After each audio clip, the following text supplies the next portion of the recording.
Hello and welcome once again to my underground lair. So, last time we were talking about the beginning of the Reconstruction era and how President Lincoln definitely had his idea for what Reconstruction should be, but how his vision of Reconstruction never came to be because of his tragic assassination. So, of course, just to recap, Lincoln's plan was as soon as 10% of each state had enough people, as soon as 10% of each state swore loyalty to the Union, then that 10% was allowed to set up a new government and write a new state constitution to get their state to rejoin the United States. President Lincoln wanted to make sure that all of the states who rebelled were quickly and efficiently reincorporated back into the United States so that the country could begin its healing process. Now, this plan does have its critics. However, as I said before, this plan never came to be. And some people who saw this plan as too, nice, they definitely thought that the next president's plan was way too nice. You see, when President Lincoln was assassinated, his vice president, Andrew Johnson, became president. Andrew Johnson was a Southerner. He was from Tennessee. So he did not call his plan Reconstruction. He called his plan Restoration.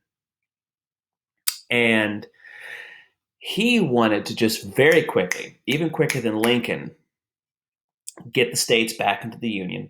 He wanted them to quickly create new governments. He did want each new state government to ratify the 13th Amendment banning slavery, but he wanted to grant full amnesty to all former Confederate officials and forgive everybody who was in the war, which Lincoln did not want to do entirely.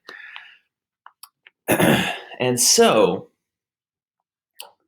in 1866, right here, as you can see in this American Diary entry, there were riots in Memphis. And African American churches were burned, neighborhoods were ransacked, and it was essentially white Southerners in Western Tennessee, which was a definitely pro-Confederate area, reasserting their control.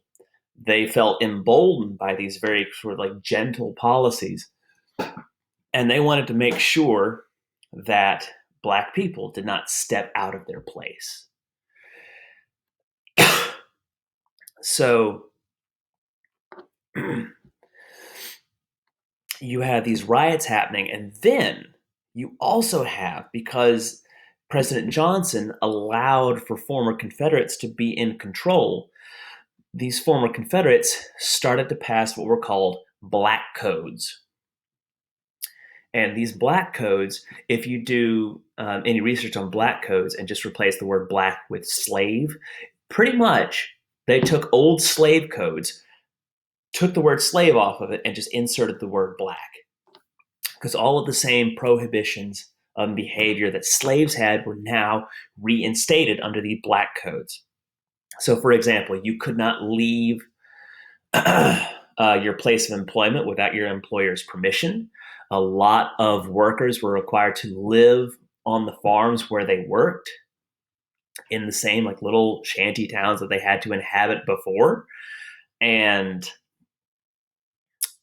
essentially, it was just trying to re-trample African American rights and reinstate a time that was like the time before the Civil War.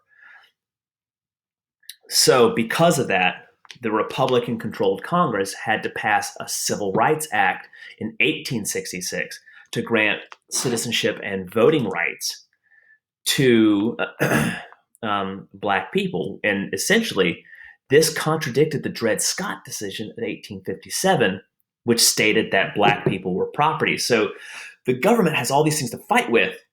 We'll talk about that next time.